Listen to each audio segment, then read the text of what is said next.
Hey babe, welcome to By the Hour, where we chat and reflect and keep your vibe in check. Today's word of the day is forgiveness.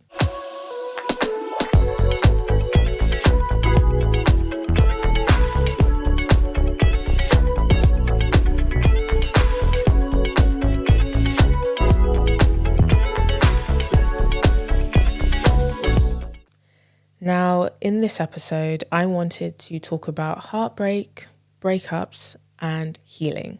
In episode 1, I went through my journey over the past 1.5 to 2 years.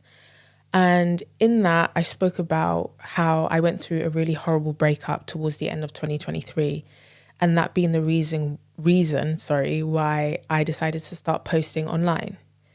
And my breakup videos, my videos on limerence, and my healing journey have been my most viewed because it's something that we all go through as human beings. Love, heartbreak, healing is all a universal experience. And I think when it comes to me and my content, I was very vulnerable and very open about what I had experienced that year. And it hasn't been easy. And I think some people may say I carry it well, but I wanted to talk about it this episode and just be vulnerable and be open. Now, I don't want to divulge too much information because it's still painful for me to a degree. And of course, it involves other parties. And I think I'm also fearful that it will come across as though I haven't moved on. And one could say I haven't fully moved on, and of course not because of the circumstances and, what I experienced. But I think I'm just fearful that it will look like I'm still holding on or that I don't want to move on. And that's just not the case. But over the past 1.5 years, I've been working on myself. I've been healing. I've been in therapy. I'm on antidepressants.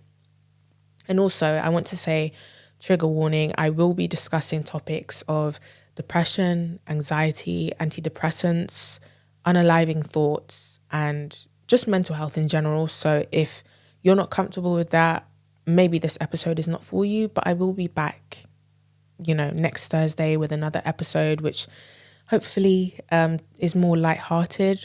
But I just wanted to talk about what I went through and my healing journey. So, where do I start?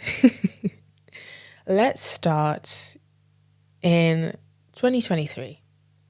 So, 2023 was a very interesting year for me. It wasn't the worst, but it wasn't the best. I had been struggling at home. And if you follow me on TikTok, I speak about being the eldest daughter and my tumultuous relationship with my mum and just how things were just so toxic when I was living at home. And the new year came in, 2023 came in, and I was like, this year I need to move out. I need to get myself out of here somehow. And I did. I think it was February or March of that year. And I was like, that's it. I've had enough. I'm going to find a place. And I was looking and, I went to a few viewings and everything and I just wasn't successful. But then March, I think the beginning of March came around and things were just so toxic at home. There were so many of us living in that home. It was myself, my mother, my 2 younger siblings and my cousin. And we were all living under the same roof and it was just so toxic. And I just was not coping. And so I was like, I don't care where I moved to. I was even looking at Southend, Colchester. I thought about going to Manchester. Like I was looking anywhere and everywhere just to get away. Now, I was in a relationship and I was with my ex. It's difficult because we met on Tinder. Lovely, lovely Tinder. And this was during lockdown. This was the last lockdown, I believe. So it was early 2021. And we matched on Tinder and we sort of hit it off straight away, But when it comes to that period of time, I was going through it. Like, again, I was at home. My mum was working, so I was looking after my siblings. I essentially didn't have a break. You know, lockdown and the whole pandemic for some people was like a moment for them to switch off. Not for me. I didn't get to switch off. And I was going through it. And I was like, oh, I'm bored. Let me just go on Tinder. And that's what happened. And so we matched. We had a good connection. And then it just fizzled out. But then we reconnected again and whatever. I don't want to go through the whole thing, but there was a lot of like hot and cold on his end, if I'm being honest. So that was 2021, and there was a lot of hot and cold. And then 2022 comes around, and then we finally reconnected properly. And so I guess we were sort of in this grey area for a couple of months. So I wouldn't say we were like official, you know. But I would say from the summer of 2022 is when we were whatever together, you know. And the relationship, I think at the time I thought, this is great. Like, we're so alike, we're so similar.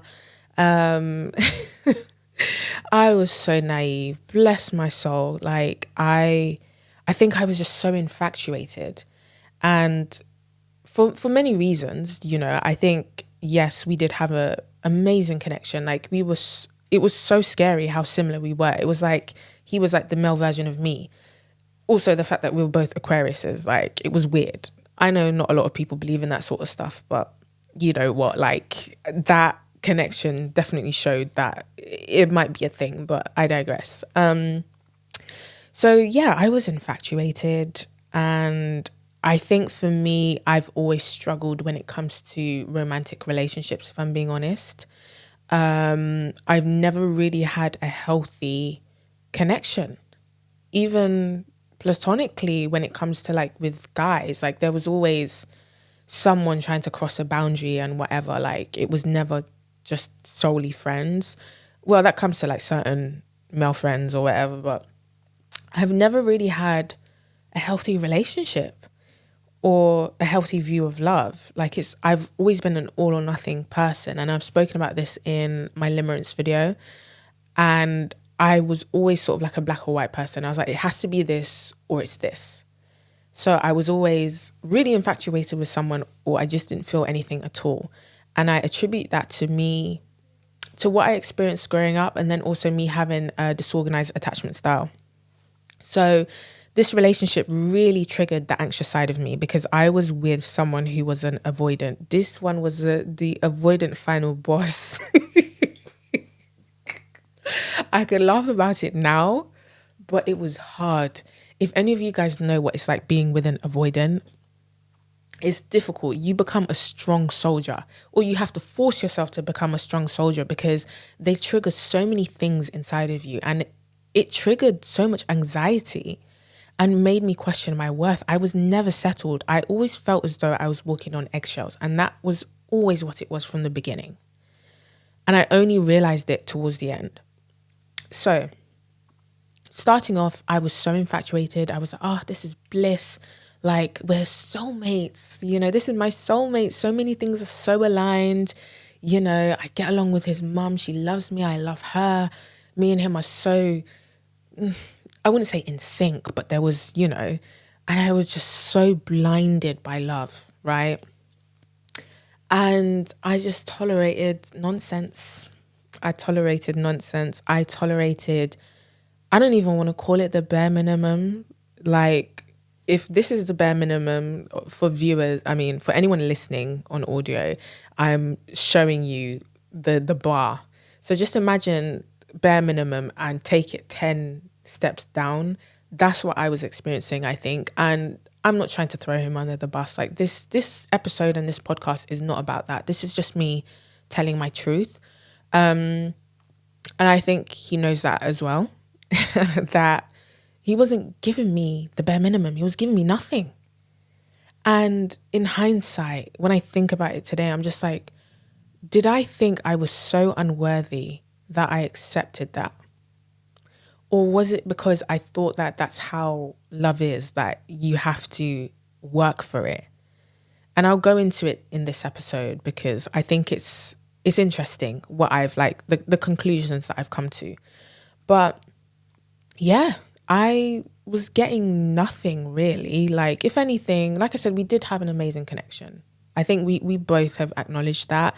And I know it's weird to say that when I've just said I was getting nothing from him, but I mean in a sense of like, when you're in a relationship with someone, like you want to spend so much time with them. You want to go out on dates. You want to make memories. And we didn't really go out on dates, barely. In the beginning, I can count on one hand the amount of times we went on a date in the whole, I don't know how long we were together for, a year and a bit or just a year, I don't know. And I was all right with that because I was like, from the beginning with the whole hot and cold, when he finally sort of committed to me, quote unquote, again for audio listeners, I was like, oh, well, he's back. So I'm just going to accept that. We'll work on it. It will get better. No, never, ever tolerate that. And I was someone who, again, I was a people pleaser. I just wanted to do what made him happy. I wanted to do what would keep the peace. And what I experienced in that relationship was like, every time I wanted to know where I stood with him, before we became official, gosh, it's hard. It's really hard for me to like talk about it, but I was gaslit. I was made to feel as though I was asking for too much, or that I was asking too much of him to express himself and tell me where we stood. And I don't think it was a bad thing. I wasn't pushing him. I wasn't pressuring him. I just wanted to know where we stood. But I can say one thing about me, I don't like uncertainty. And I think that can be a flaw sometimes because I don't let things be. And one could say that might have made him feel like I was pressuring him, but I wasn't. It was from a place of anxiety, if I'm being honest. It was like I had the fear that he was going to run away again, that he was going to continue being hot and cold with me and continue triggering the anxious side of me. And I just didn't want to deal with that. So I wanted to know where I stood because I think I was ready to flee. I was in fight or flight. I was like, if I have any ounce of doubt, if I sense that from him, I'm going to go. I'm going to escape. And I don't think that's a bad thing, but I don't know if my approach was right. But I would ask, and I was, sort of dismissed, gaslit and what have you, and I would just leave it. And I definitely feel as though there was a bit of a push-pull dynamic occasionally. He was definitely more in control, and he was the one that was like sometime-ish and hot and cold and what have you. But the moments where I felt like I wanted to leave, I think that's when he would sort of chase. So there was that runner-chaser dynamic, but I was mostly the chaser, unfortunately, which I hate admitting, but we do it sometimes as women, And yeah, I just tolerated that. I became very sort of mellow and reserved. I feel like I wasn't my full self. I would like to say that I was authentic to who I was, but I wasn't comfortable. And that's the problem. I wasn't comfortable. I didn't feel secure is what I'm trying to say. I didn't feel safe. There wasn't a safe space created in that relationship for me. I know I created that for him because I was his shoulder to cry on. I was the one that would always listen to him and his problems and give him advice. I was the fluffer. I fluffed him up, but I didn't get the same. And then I convinced myself, I was like, oh, it's fine. He's going through stuff. That's why. But when he's better, he will see my worth and see what I was doing for him. And so he will do it for me. No. And I want to relate this to my childhood. So my ex, like I said, avoidant final boss, doesn't like to talk about feelings, was an emotional person, but was very guarded, or at least tried to be, and would keep me at an arm's length. And I relate that to my childhood because my mum is exactly the same. Now, I've spoken about this in my series of limerence videos where I came to the conclusion through therapy, and I also do attachment style coaching sessions, I came to the conclusion that I attract men who mirror my childhood experiences. So I attract these avoidant, hot and cold, sometime-ish men because it mirrors my relationship with my mum. Now, I know that sounds weird, but when you think of it in the context of psychology, it makes sense. As a child, my mum was very hot and cold with me. She had moments where she was so kind and so talkative and actually wanted to engage with me. And then the next day, it was like talking to a brick wall. She wanted nothing to do with me.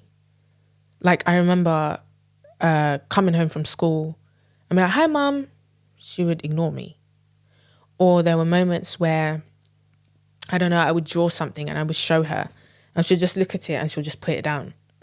She just didn't want to talk. And back then, I felt invisible. I remember sometimes I would say, like, we would get into it. And even as a kid, like, we would get into it and I would say, I feel invisible. I feel small. Because I felt like I didn't matter. And so when she was in a good mood, I would really bask in that moment. I'd be like, oh, I have to maintain this because I know tomorrow she's going to ignore me. So I would do anything to make sure that she was always in that headspace and in good spirits, and I would embrace it because I knew it wasn't going to last long. So my mum also was very hot and cold with me. And I also felt as though I had to fight for her attention and fight for her love. So I grew up thinking that that's how love is. You have to work for it. It's not earned. I mean, it's not given to you, it's earned. So I've always had that perception. And then when it comes to my dad, which is another sort of branch of that tree, which is something I haven't even really processed myself. But I think my relationship with him also, him being in and out of my life. So both parents were in and out in very different ways. My mum was physically present, but she was emotionally absent. My dad was physically absent and emotionally absent. And I remember as a kid, it sounds so bad, and I don't want to offend anyone when I say this, but I used to say I feel like an orphan. And of course I don't know what that feels like. And that's why I'm saying I hope I don't offend anyone, but it felt like I didn't have parents. It felt like I was solely on my own. I had to figure out life on my own. And I wanted love so bad as a kid. I wanted to feel like I was important. I wanted my mum to care about me because it felt like she didn't. And my mum has never ever told me that she loves me. So I felt like I was unlovable. I felt like I was worthless. And there were certain things that she would say to me all the time which made me feel like I was a waste of space. And so I've grown up with that mentality that I was not important. And then when it comes to love, I have to earn it. That is conditional. That nobody can love me unconditionally. And that I have to fight to prove myself and show that I am worthy of love. And if it means that I have to lay on my back so that someone can walk all over me, at least then when I do that for them, they'll love me. So when I relate that to the relationship that I was in, that's how it was. It was hard. It was like I was constantly trying to prove myself, whether I knew it or not. That's exactly what I was doing. I was doing things that he wanted to do, watching films that he wanted to watch, smoking together when I didn't really enjoy it because I knew he liked that. He was a stoner. So I was like, oh, let me just do it because that's what he likes and I don't want to do it, but this is what he does in his free time and we're not going out, so I might as well. And I don't want to paint him as a villain. That's not my aim. I definitely don't want to do that. Like, he did some shitty things to me, but I forgive. And that's why the word of the day is forgiveness. I learned how to forgive. But there were parts of it that weren't great. And I didn't realize it at the time. I thought, it's almost as if like I had rose-colored glasses on. It's not even almost, I did. Because every time I'd see my friends, they'll be like, oh, how's things going with so-and-so? I was like, yeah, no, I'm so happy. I love him. And, I even remember when we first said, I love you. Well, I said it first. I will never, I will never say it again. And maybe that's something I need to work on because I don't want to have shame when it comes to that. But unfortunately, that's how I feel. I feel shame. I feel embarrassed that I said it first because, there's this thing out there that's like women should never say I love you first because it sets the tone for the relationship. It means that you like him more or that I don't know. So I've always had that perception. I was like, maybe if I didn't say it first, things would have been different. No. Anyways, yeah, my friends would always say, oh, how's it going? Like, you seem really happy and this, and the third. And I genuinely thought I was. And there were moments where I was happy. I was. Like I said, we had an amazing connection. Like, despite everything else, we just clicked. We understood each other. It was like two quirky weirdos that the world didn't understand, but we understood each other. And it was nice. It was nice. And we were physically attracted to each other. We were obviously sexually attracted. And we just looked nice together as well. That's one thing that people always said. They're like, oh, you guys look great together. And we had some good times, But in the moment, I didn't realize that it was not a healthy relationship. I wasn't valued, unfortunately. I wasn't valued by him, and I didn't value myself. I didn't see my worth. I was giving so much to somebody who was hurting. He was broken, who did not do the work on themselves before getting into a relationship with me. And I don't just want to pin that on him because I too did not do the work on myself. Now, before he came back into my life, before we, sort of hit it off again in the summer of 2022, a month before, trigger warning, I felt like I did not want to be here. I was really going through it. I had a job previously that I really didn't enjoy, and I quit without a plan. I quit without a job. I remember handing in my notice, and I was just like, well, I don't know what I'm going to do. I just don't want to work here. That's all I know. And we praise God. Thank you to the universe. The last week of my time at that job, I had accepted an offer. And this is when I worked for TikTok. So literally in my last week at that job, I got a job offer from TikTok. And I was like, wow, the universe works in mysterious ways. So upon leaving, I knew, okay, cool, I've got a job, but I still don't feel good within myself. Again, things were tough at home. I wasn't feeling good. I remember around that time, I was really struggling with like my body image. I didn't like the way that I looked. I felt very insecure. And I just wasn't doing good. And also my skin was just breaking out. Like I really struggled with acne for about like 2 or 3 years or so. And I have always had clear skin. I always had great skin. And when this was happening to me, I felt ugly. So everything was sort of going downhill for me. And I just was not in a good headspace. So I remember it was April. And I felt like I didn't want to be here. And again, trigger warning, I made plans. I was like, this is what I'm going to do. I'm going to end my suffering. Lo and behold, a month later, who decides to pop back up? You know? So he decides to come back in. And, you know, when he was ghosting me or whatever he was going through, like, of course he was on my mind. I was like, oh, we had a great connection. Like, why did he disappear? Is there something wrong with me? You know, I was like, oh, I really do hope, you know, he's okay and whatever he's going through, like he can get through it and then maybe we can reconnect. And then he came and I was like, oh, finally. I was like, this is great. And I swept all of that under the rug. All of those thoughts, all of those feelings that I was feeling, I didn't deal with them. So I swept them under the rug. He came back and I focused my energy on him. So that's why I say, like, I don't just want to like pin that on him. I don't want to say, oh, he didn't do the work on himself and in turn, that's why he did what he did. Yeah, but I too didn't do the work on myself. So it was like two broken people who were struggling with different things for different reasons, similar things, you know, to a degree, who didn't work on themselves, but then got together. You know, I can't speak for him. I know to a degree like what he was going through, but I can say for myself, I was looking to fill a void.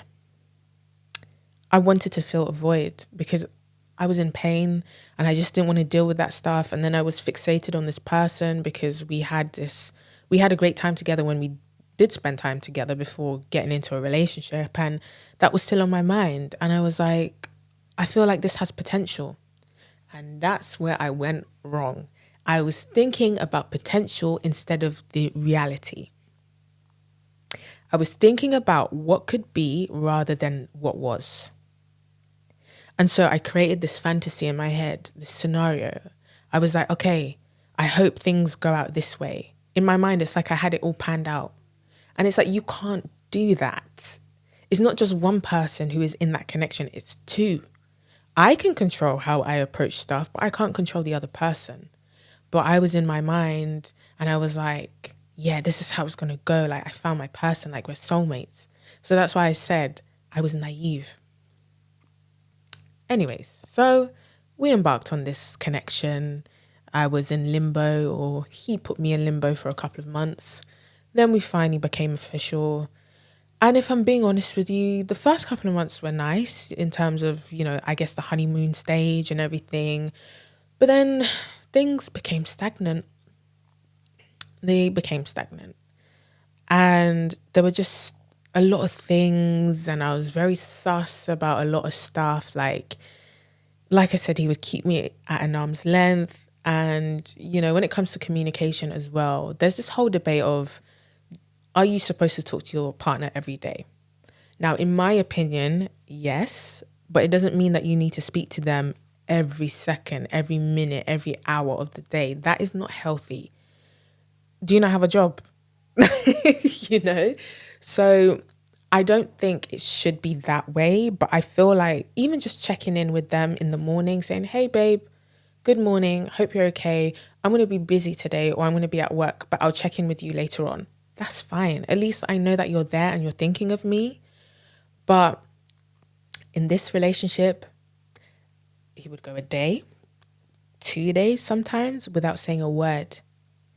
And me being in my anxious headspace, I can't even find the words. It sent me.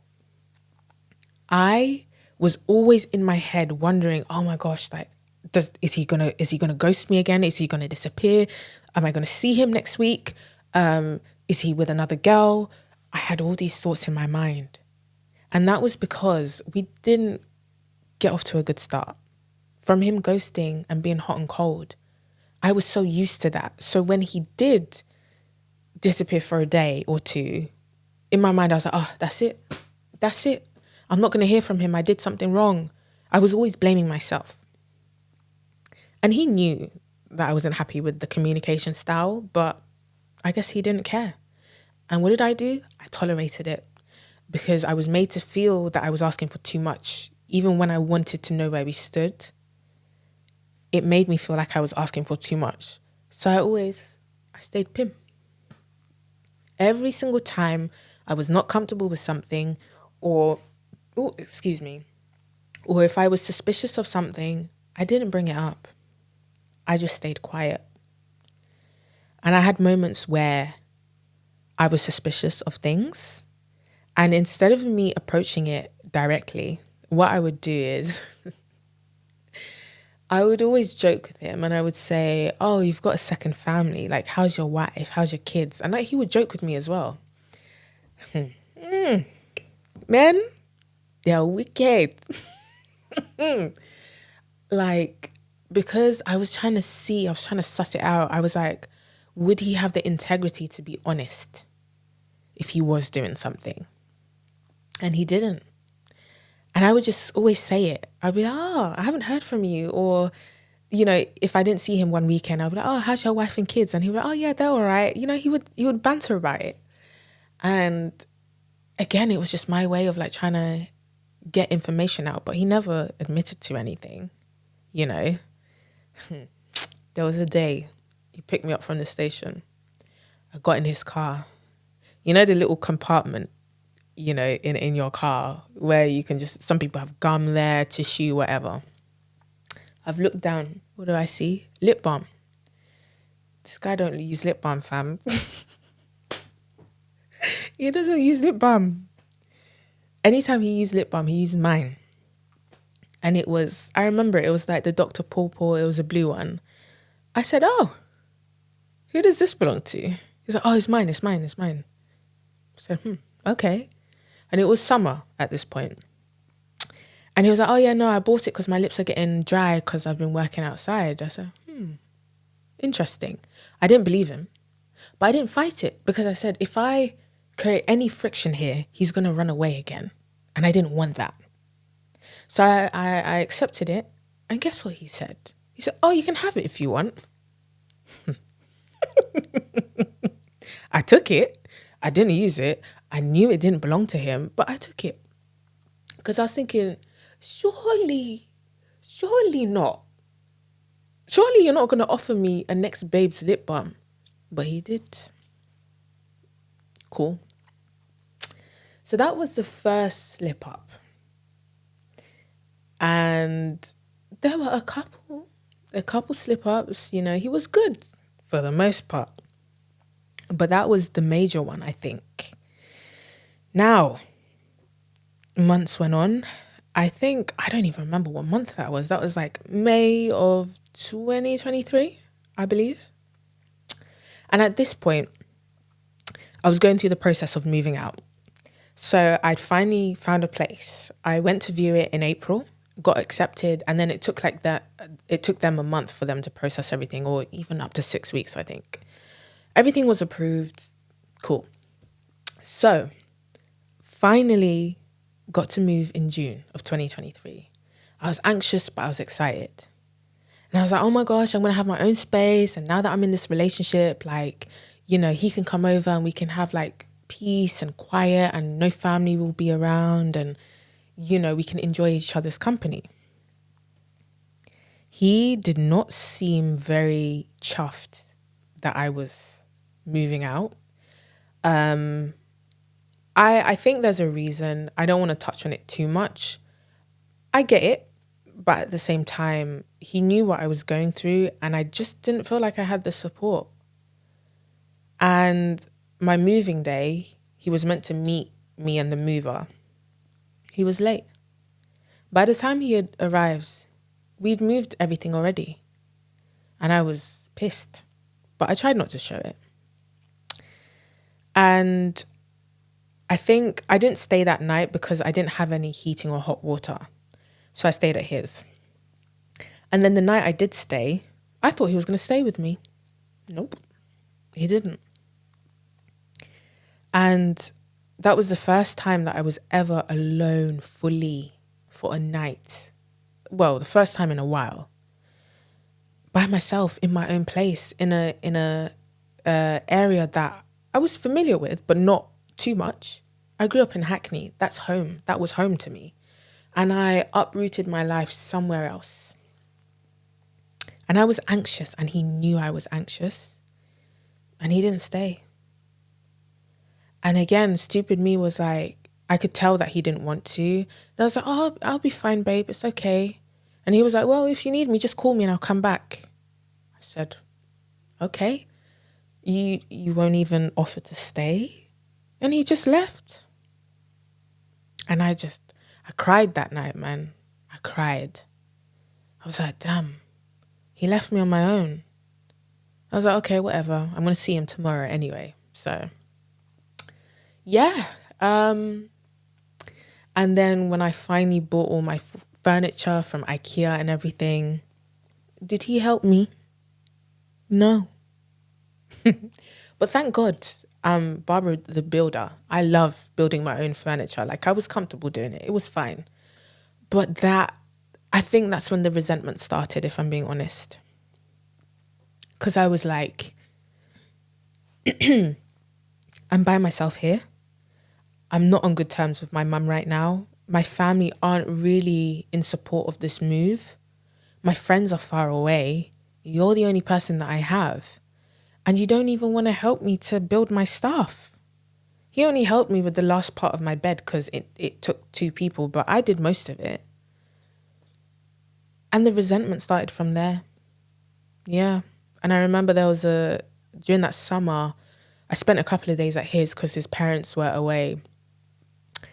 And on the last day, we had an argument and I walked out of his house. And in fact, yeah, did I move at that point? I think this was prior to me moving into my flat. I think this was like a month before, but I would say that's when the resentment started in hindsight. But I felt it that night that he left me alone on my first night in my flat. But the resentment was building, but I was denying it within myself. Like I acknowledged it, but I was like, like maybe it's not resentment. Maybe I'm stressed because of moving. Anyways, things became stagnant. So I stayed, it was 2 months into me living alone. Then the fateful day, D-Day I call it, he had stayed the day before. I can't remember if that was the day because we went to go and watch Oppenheimer. We woke up early because all the tickets were sold out apart from the early ones. I woke up at 6 a.m. I will never do it again. I woke up at 6 a.m. because the film was on at like 8 or something. And I was like, oh, it's all right, babe. I don't mind. It's okay. Like, I don't, it's cool. Like, it was during summer, so it was bright and early and nice and the sun was out. And I was like, oh, we can make a day out of it. I will never do it again. Me, I like my sleep. I'm never doing that again. Anyways, so then he stayed over. I can't remember if it was the same day or maybe after. He stayed over. And I think we had like a little disagreement. It was something, but it was fine. We were fine afterwards. Next morning, I had work. So I was working from home. So he left. Cool. I sat at my desk, got prepped for the day, got a text message. I said, oh no. 8 a.m. on the dot. As soon as I clocked into work, I get a text message that shattered my soul. I'm not going to go into it because I'm just not going to go into it. I don't know if I ever will, maybe, but just know it was devastating. Got a text message. Hey, I sent him the screenshot. We had a back and forth. He admitted what he was doing, that he was cheating. I said, cool. I said, come back here right now. I said, come back here right now. I said, everything that you have of mine, please bring it back. And stupid me had given him keys to my flat because it's fine. I don't want to go into that. I told him, bring that back. Bring it back. Everything, bring it. He came. Couldn't even look me in the eye. We went into my room. He sat on the bed. I sat on my little stool. We were going back and forth. He was like, yeah, I've slept with X amount of people. At first, he tried to say it was just one person. I literally had to pry the information out of him. I had to beg to see his phone. And one thing about me, I don't check people's phones. I had, moments where I felt like I wanted to check his phone, but I never did. And then things started to make sense. I'd noticed that he would turn his phone over and he barely stayed around mine when I moved, but even the night before, I clocked that he turned off his phone and he turned it over. I said, that's a bit weird. Now it makes sense. So I begged to look at his phone and he showed me a conversation with somebody. I said, cool. Okay. I'm not going to go into that whole situation, but let's just say it didn't end well. Told him to get out, said I never want to see him again. We had a little exchange afterwards, and then I blocked him. And then It's like I went into shock. I wasn't myself. I couldn't eat. I couldn't sleep. I didn't want to go outside. It's like I had anxiety every time I tried to step outside. I almost felt as though I couldn't trust a soul around me, even strangers. I didn't want to be around anybody because I just felt wounded. I don't know how to explain it, but like I just didn't want to be around people because I just felt like I couldn't trust anyone. I had to take time off of work. Sorry, I'm laughing because in hindsight, it's actually so funny. It's so funny. Like when people talk about like not being able to eat, sleep, and like fighting for your life at work, it's so true. I could not do anything. I was crashing out. I was crashing out.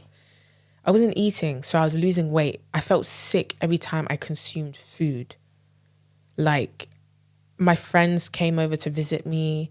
One of my friends, I literally burst out into tears. I broke down in her shoulder. I had snot and everything. And one thing about me, I don't like stuff like that. I'm very squeamish, but I couldn't give a heck. And thank God she was understanding. My friends came over. I cried in their shoulders.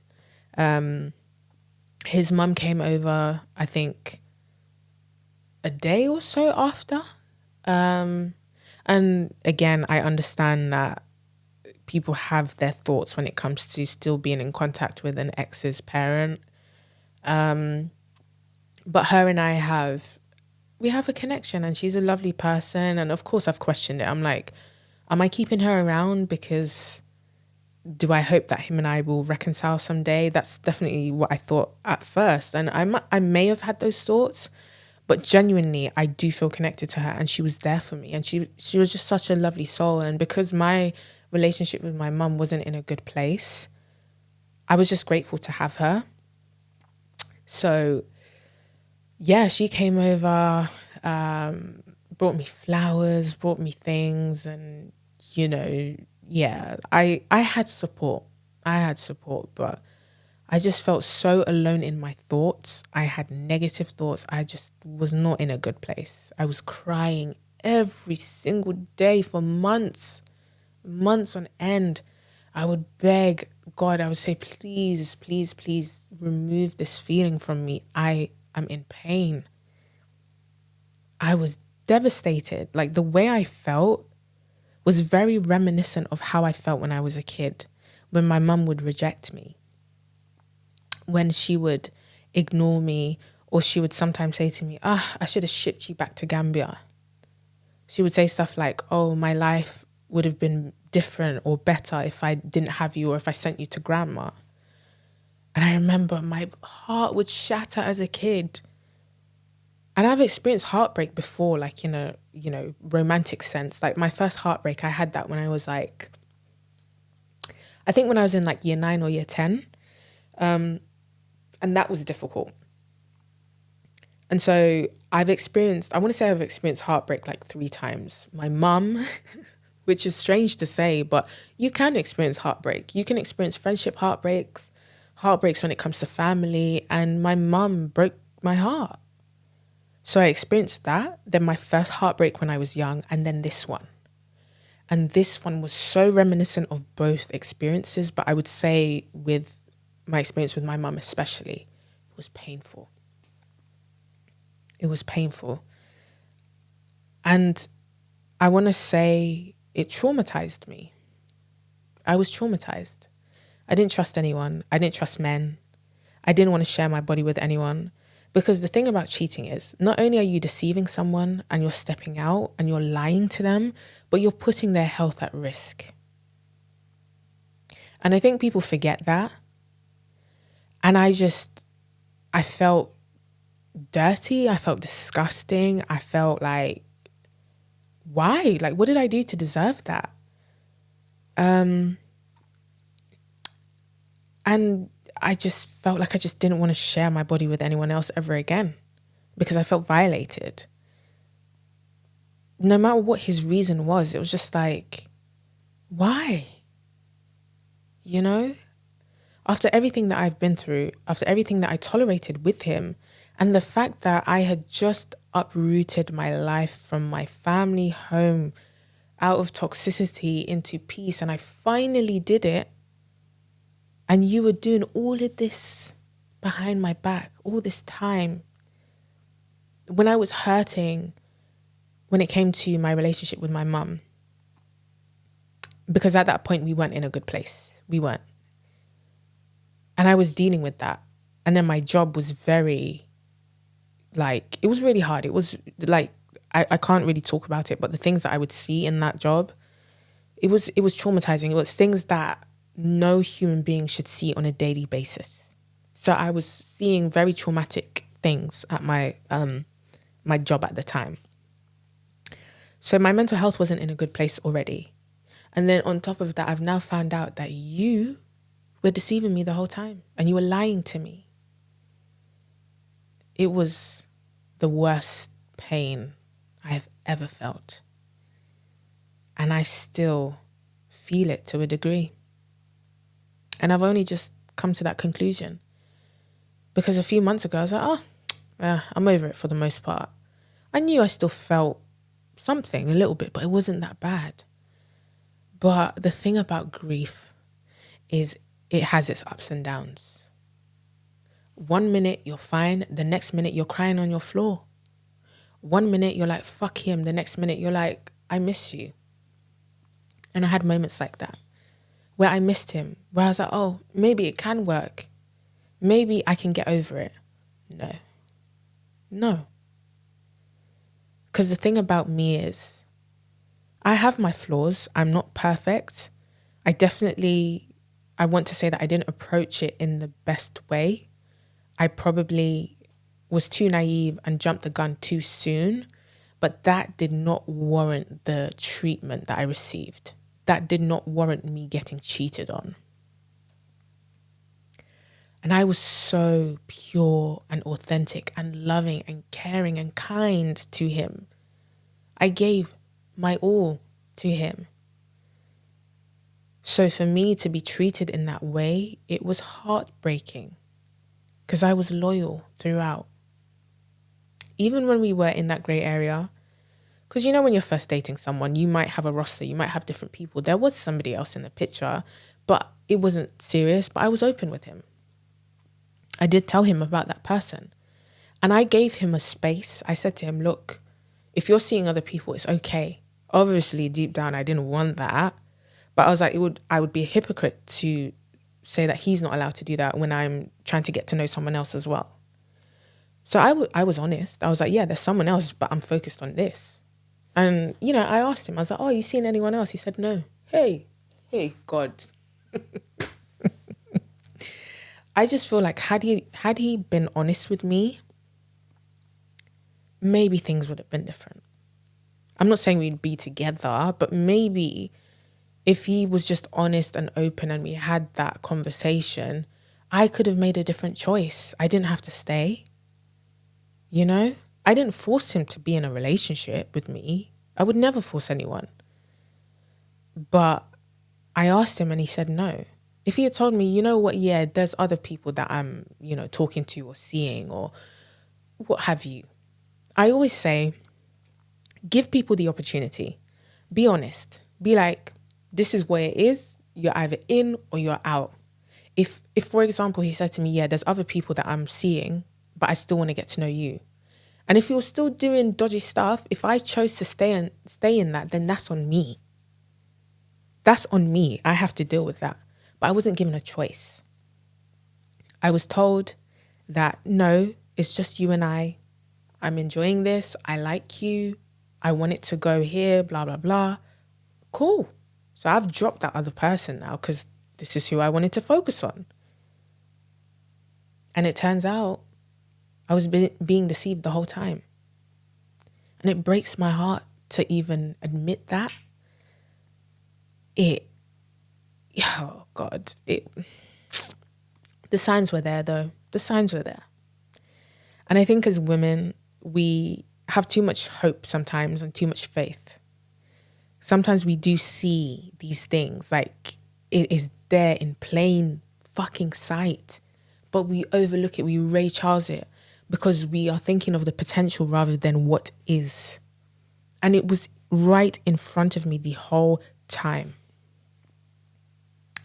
And because I was so wounded and I just wanted to fill a void and I was so broken, I wanted to fix somebody. I wanted to save him. Because I wanted to do that, I tolerated bullshit. And in turn, I ended up being heartbroken. But it's not my fault. I'm not going to blame myself because I had faith. I had hope. I just wanted to love, and I wanted someone to love me. And I don't think that's a bad thing. Ooh, sorry guys. I needed to breathe for a second. Yeah, I just wanted to love. I just wanted to experience love. And I saw past his flaws. He had flaws, man. Like, we all do, you know? But there was a beauty in his vulnerability. Like, he was very guarded and everything, but there was like a very soft side of him. And I know that he just wanted to be loved as well. But he was dealing with things that I didn't really understand. I tried to, and I feel like I do understand it now. But at the time, I was trying to pick my brains, trying to figure out, like, what is it? Is it me? Am I not good enough? Like, what's going on? And so I stayed around. I stayed around in hopes that I could fix him and that I could save him. It's almost as if I became Superwoman. I was trying to save him. I was trying to show him that he is worthy of love because I knew that he felt like he wasn't. And I just wanted to show him that. And it was from a genuine place. But I also feel as though I was seeking validation because I guess I wanted it to work out so that when he was in a better place, when I did put him on that pedestal and uplift him, that he would turn around and be like, this is the woman that did it all. She fixed me, so I will give everything to her. I will love her. That's not how love works. Now, I've never experienced love, unfortunately. I thought I was in love with him. I think maybe a part of me did love him, but not as much as I thought I did at the time. But that's just not how love works, you know? And I realized I was in limerence. And I've spoken about limerence. And limerence is basically like an intense infatuation with somebody. It feels like it's love, but it isn't. And a lot of this time it's rooted in, you know, things that you've experienced in the past, like childhood trauma. It can relate to your attachment style and everything. And in my case, it was everything I just mentioned, everything that I went through as a kid. Feeling as though I had to earn someone's love. I had to fight for it. Love kind of being shown up in a way where it's sometime-ish. It's not consistent. It's conditional. So I became attracted to that. I was drawn to that. So because he showed me that, I was like, oh my gosh, this is so familiar. This is how it feels. This is intense. I feel intense. I have to hold on to this. I have to fight. I have to show him. I have to prove myself. No. And I know they say love doesn't come easy. And because this was so hard, that's why I thought it was love. I was like, oh, you know, I have to work hard for this. That's why it's real love. It's true love. We're soulmates. No. So I spent months on my own, in my flat, in a hole, wallowing in my sorrows, crying, questioning what I did wrong, why somebody would do that to me, even hoping that he would fix it, even though I told him to stay away. We were in no contact for months. I think 8 months until he broke no contact. And at that point, things were better for me. I'd been in my new job for a couple of months. I was thriving. I was doing content creation. I was getting all these like collaborations and brand deals. Like I was feeling good. And then someone else came into my life. I'm not going to go into that, but like I was feeling good. I was like, okay, cool. I'm better. I wasn't 100%, but I was better. He's broken no contact. Not going to go into it, but we had an exchange. And at this point I thought I was ready to just clear the air. I didn't want to get back with him, but I thought, okay, maybe we could be friends. I've worked on myself. I'm still working on myself. I understand that it wasn't me and it wasn't about me, because I think sometimes when you go through these things, like when someone mistreats you, when you get cheated on, you think it's your fault. You feel like you're not good enough or you must have done something to deserve that. And at this point, I had realized that that wasn't the case. It wasn't my fault. I didn't do anything to warrant that treatment. And even if I did, you shouldn't do that anyway. Anyways, so I was in a better place. He's broken on no contact. We've had an exchange. It didn't end well, obviously, So I blocked him again. Haven't spoken ever since. And I have been doing better. I have. I've been thriving. I've been happy. I've been, I've made so many new friends and new connections. Like I said, my content creation really took off. Me walking away from that relationship was the best thing that I did for myself. Despite how I felt, like in terms of like, I had moments where I felt like, oh, I lost something or I missed him or, like I said, like there were moments where I was like, oh, can you actually bounce back from this? I did question it, but I stood on business the whole time. I said, no, I cannot go back. No matter what my mind is telling me, no matter what I feel, I cannot go back. And I'm proud of myself for that because that was always a deal breaker for me. I always said, I do not tolerate cheating. If anyone cheats on me, I'm walking away straight away. And it's difficult. It's difficult. And I don't think that I'm holier than thou. I don't think I'm better than any woman that has decided to stay because it's hard and I understand it now. Before I used to think, right, like if someone cheats on you, why would you stay? Now that I've experienced it, I understand. It's because, you're with this person and they're part of your daily routine. They're part of your life. Heck, you might even be married to them. You might be engaged. You might have a kid with them. And in your mind, you're like, you're going to spend the rest of your life with that person. And then one day it just ends. And that is so earth-shattering. It's so hard for you to accept that.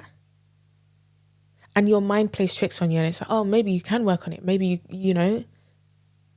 So it's difficult. And I understand why some people stay. I'm not saying that you should or you shouldn't. That's on you. But for me, I know myself. Had I stayed, I would not have been happy. He wouldn't have been happy because he knew what he was doing and he felt guilty. And I now understand why he was acting the way that he was, because he could not face what he was doing. Because I was so pure and so kind and so loving and caring and patient and passive. I was innocent in it. As I said, I'm not perfect. I'm not saying, I don't know. I mean, I can confidently say I wasn't toxic. I didn't mistreat him. I didn't disrespect him. And I didn't do any of that. I didn't. As I said, I would say I was naive and I jumped the gun a bit too soon, for sure. I can, hold my hands up and say that. But I was never disloyal. I didn't cheat. I was loyal till the very end. So I don't think I deserved it. Just saying. Anyways, I worked on myself, Even after he broke no contact, it did piss me off a bit because I was like, oh, all of a sudden you're popping up now when I'm doing well, when I'm, thriving with my content creation, when someone else has come into my life now, you have decided to pop up. He didn't know, obviously, but it's just how the universe works, apparently. When you move on, that's when someone wants to come back in. It's like they sense it, I guess. But it was painful again, in a way, because it was like, why are you now just messaging me? Why are you apologizing? Why are you telling me all this stuff? It doesn't change anything. I didn't believe he was sorry. I think it's the usual avoidant thing. Avoidants tend to do this thing where, like, when you go through a breakup, the anxious person is devastated, hurt, broken, torn. Then they spend time working on themselves and healing, but the avoidant feels relieved afterwards because they're like, oh, okay, at least I'm out of it. At least I don't have to deceive this person anymore, you know? So while you're working on yourself, that avoidant feels relieved. But then months go on and then it finally hits them. And I think that's what happened to him. It hit him and he said, yikes, let me apologize. I don't think he was trying to get back with me, but he realized he fucked up. He fucked up. He lost a good woman and he knows it and he said it. And this is not me tooting my horn. I don't have a big head. I'm very humble, but I can confidently say that I am a gem. I'm a gem and he knows it and he knew it at the time. And so he came back to apologize because it hit him like a ton of bricks. Why wouldn't it? Because how could you? How could you? But it didn't last.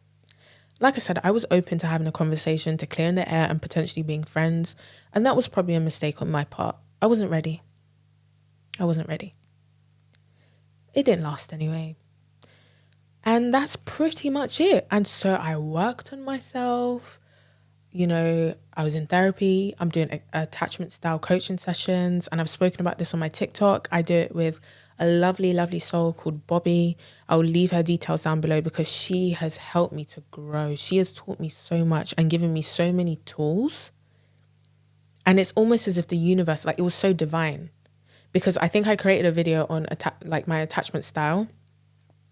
And then she came into my DMs and she was like, oh, you know, I'm an attachment style coach I'm an attachment style coach and I do sessions and I would love to have a few sessions with you. And I was like, oh my gosh, this is great. I need this because I'm trying to work on myself and I really want to learn about my attachment style and just understand my traumas and everything. And so I've been working with her ever since and it's been amazing. Every time we have our sessions, I leave it feeling free, feeling so amazing and understanding myself. And we dig deep a lot of the time and I hold myself accountable. But it's been so beneficial, and so vital to my healing journey. And I want to get her on the pod. I did tell her, I was like, you're going to be my first guest because we need to talk about these things, you know? Like, I feel like if most people knew about attachment styles or their own attachment style, they would understand themselves better and understand relationships and understand why people do the fucked up shit that they do. Same with me. I ain't perfect. I do some shit, you know? But the knowledge is out there, but it's not publicized enough. So that's why I also use my platform to talk about these things. And so through these sessions, I have been able to understand my ex. And I was like, that's why you're like that. Or that's why you approach stuff in that way. That's why you kept me at an arm's length. Because my energy was a bit much for you because I was on the anxious side. I was trying so hard to keep our connection, but that was pushing you away. You felt overwhelmed. I get it. But if the one thing that I learned from this relationship is that if you do not work on yourself, if you don't try to understand your wounds and your trauma, and if you don't try to heal, and I'm not saying you have to be fully healed, because I think that's a misconception. People always think that you have to be fully healed before you get into a relationship, and that's not true. Because the thing about life is you're always healing. Healing is not linear. You may heal from something someday, and then something else could come and trigger you, and you have to heal from that again. It's a journey. But you do need to be in a place where you're at least a bit more emotionally healthy and open and willing. Because if you're not, you're going to have a scenario like this where you haven't healed from something in the past and then you jump into something else and you feel overwhelmed and you like the person and you see the potential, but you're not there. But you're too selfish enough to let them go. And that's what he experienced. He was selfish. And he knows that. And again, this is not me throwing him under the bus. It's a conversation that we've had. But that's what I learned. Heal. Work on yourself. Because if you don't, it's going to bubble up. And then someday, it's going to come crashing down. But I say that to say, it had to happen. It had to happen. And I wouldn't say I'm glad that I got cheated on, but I'm grateful for the experience. And I say that because I needed to learn lessons as well. I was naive, bruv. See, the Hackney in me is coming out. I was naive. I jumped the gun. I got excited because I'd never experienced that before. And also I was holding on to it and I just didn't want to let it go. And I was so fearful that I would never experience quote unquote love ever again. And I felt like I had to earn his love and his attention. And so I was determined to do it. But instead of me working on myself and understanding my core wounds and my trauma and everything, I swept that under the rug to go and fix somebody else. You can't fix someone. You can't. And if there's anything that I've learned as well, is that it's hard to change. It's hard for me to change. So if I even struggle with change and I'm willing to change, how can I expect someone else to change like that? How can I expect to fix somebody overnight? You can't. And so that's what I learned. And I learned to love myself. I learned so much about myself, and it was painful. It's been painful, but I'm so grateful for the experience. And despite what I went through and what he put me through, I'm grateful for the connection that we had. And I forgive him. And forgiveness doesn't mean that you go back. Forgiveness doesn't mean that you would tolerate all those things again. It just means I let go. I get it. I understand. And I do understand. And me understanding why he did what he did is not an excuse for what he did. I just understand it. I get it now. And I understand why I approached it in that way too. And now I'm at a stage where, you know, I've moved on. It still hurts. I still get triggered. Something recently triggered me and, you know, I'm still dealing with that. But as a whole, like, I'm all right. It needed to happen because me going through that and getting to rock bottom, I was able to rise out of the ashes. So many good things have happened to me ever since. I walked away and I shut that door. Maybe not fully at first, but I walked away. I chose myself. And after that, I got a new job. I mean, it wasn't the greatest job, but it gave me the space to work on the things that I actually wanted to work on. I started being creative again. I picked up my EP. So I started working on that again. Content creation took off. I've worked with so many brands. And again, this is not to rub it in. I'm just saying, like, so many brands that I've loved and worked, that I've like used ever since I was a kid. I never thought I would work with them. I've been to events. I've met so many amazing people and new friends. I've made so many connections. I've grown. I can finally say that I'm happy. And I wasn't happy with him, unfortunately. As much as I wanted to be and as much as like I really wanted it to work, I wasn't happy. And now I am. And I'm grateful and I wish him well. And I'm not just saying that, I mean it, I do. I hope that he can forgive himself for what he did to me. I've let it go. I'm still wounded. It still hurts. But it had to happen. It did. Because we both needed to learn lessons. I know I did, and I know he did. And so I'm grateful for the connection that we had, and I will always cherish it. And yes, he hurt me. He destroyed me with what he did, but I'm stronger because of it. And I don't regret anything. Would I do it again? No. Hell no. Hell no. I've learnt my lesson. I would never approach a relationship like that ever again. If I see red flags, I'm gone. But it needed to happen. It's part of my journey. It's part of my soul contract. It was part of our soul contract. And I just wish him the best, and I hope he's happy. And I'm happy. And I know that I'll find someone who will cherish me and love me, because I'm worthy of that. So that's that. So yeah, that is my story when it comes to my breakup, my healing journey, and heartbreak.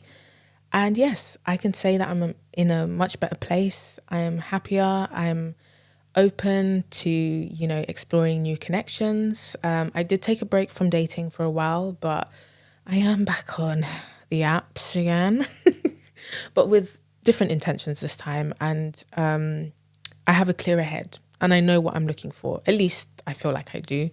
And that time out that I took was definitely necessary and really good for me. I learned so much about myself. I did a lot of healing and a lot of inner work on myself and everything. But I realized that I was getting a bit too comfortable being single, and that I do have to put myself out there, in order to explore and experience different things. So this year I was like, okay, cool. Let me not be a hermit. Let me actually try. So yeah, I definitely do want to go into all of that in another episode, like my dating journey, and just I really do want to do an episode on limerence, because I know everyone loved those videos that I posted, because I think it's something that a lot of people don't really know about, because I had that in the comments. Everyone was like, oh my gosh, I didn't know that was a thing. Yeah, it is. So I definitely do want to go into limerence in another episode, but that is my breakup story. And again, I really hope that it didn't come across as me bashing my ex, or throwing him under the bus, or painting him to be this monster. Truly, he is not. I know what he did was horrible, and there are things that I haven't actually touched on, because again, like I said, there's other people involved. He's involved. I do want to respect that as well. I don't owe him that, but it's just who I am. But it was just, for me, this is my story. I'm telling it from my perspective and how I felt.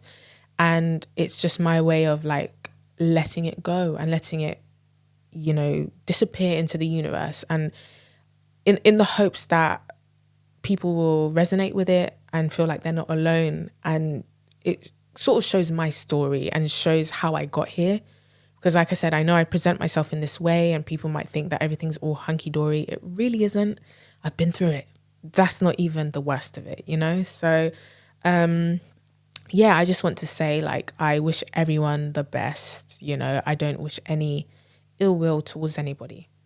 I hope he's happy. I hope anyone involved is happy. I'm happy. I've moved on. I'm still healing. I'm still learning. I definitely don't want this to be my story or to be part of my identity, because it's not, but it is part of my journey. And it is the catalyst in me going on social media and presenting myself there, because I needed an outlet. And I just wanted to express myself, So I can't deny that it's not a significant part of my journey as a soul, but, it's not what makes me. I'm more than that, I know that I'm more than that, and I deserve better, and I will get that. So yeah, so that's that. But before I end this episode, I did want to give a glow up tip of the week.